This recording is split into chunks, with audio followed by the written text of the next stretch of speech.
Hey gang, this is Ono Sendai 8 coming back at you with another review. I'm sorry it's been so long. I live in Florida, and in the fall here we get this direct sunlight that's just bizarre. I can't find a place in my whole house except here in the kitchen where I can even film this thing without so much glare. I have all the drapes closed and it's still bright in here. You could do surgery. I'm coming back at you here to do Tropical Fish, which is of course probably the rarest Game & Watch, well, one of them. It's definitely the rarest one I have. According to the French guide, this is a rarity 5 out of 5. The only other game I have at this level of rarity is Rain Shower that we talked about before. This game has a hugely fluctuating price. The last couple of weeks I've actually seen some cheap ones on eBay, but in the bad days you can pay up to $450 for one of these, and in the box it would be out of hand. I don't even know what you would pay. They released this game in July of '85. They sold less than 250,000 of them in US and Europe only, and it's a really sought-after game. It came in the big lot I got, or else I would have been really out of luck. I don't think I would have ever gotten this game in my set, but I don't know if you can make it out with this lighting that's so bad like I was saying, but do you see this nice bright orange case? It's a metallic orange, like almost a tangerine kind of color. It's got a really Japanese-looking house, or what I imagine a Japanese house would look like. It's got a square door with a translite. If you can see the screen here, I'm really trying to get focused in on it for you. There is a tropical fish tank at each side of the room. And your job in this game is to run back and forth with the fish tank, so when the fish jump, they hit your tank and continue moving, splashing out of your tank into the next zone. So you have to keep big strings of fish moving from one side to the other.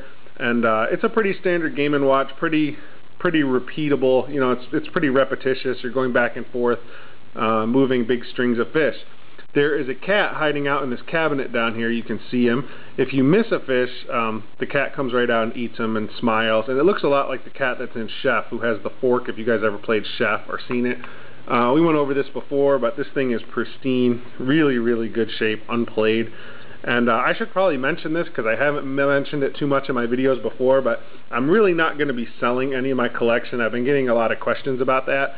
I'm just really trying to build up a complete set, and I'm only selling my doubles, and they pretty much have gone to eBay so far, except my last one. I got an offer in a private message and sold it. But let me go ahead and run through one game of Tropical Fish from '85.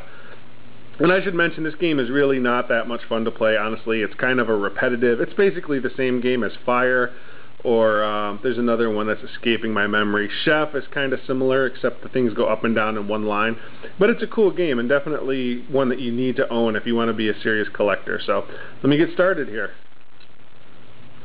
So you can see me moving back and forth with the fish tank. As soon as they hit this fish bowl I'm carrying, they continue going to the other side. So I'll just show you what happens when they populate the other tank here. You see I keep dancing over there. My guy has kind of funny facial expressions, and the cat is just waiting for me to drop something. So let's do that. I'm going to drop one thing so you can see the cat, and that'll be the end of the gameplay video. Okay, this guy's going to hit the ground. Oh, see him flashing there? Here goes the cat. Cat's got the fish, and the cat disappears off that side and smiles and gives me the thumbs up. So that's Tropical Fish, everybody. If you go check eBay, you'll see the wild price fluctuations for this game, and it's definitely a gem in my collection. It's definitely one that I needed to have and wasn't sure if I ever would. And thanks for sticking with me, and I'll have some new videos real soon. Thanks. Talk to you later, YouTube. Bye.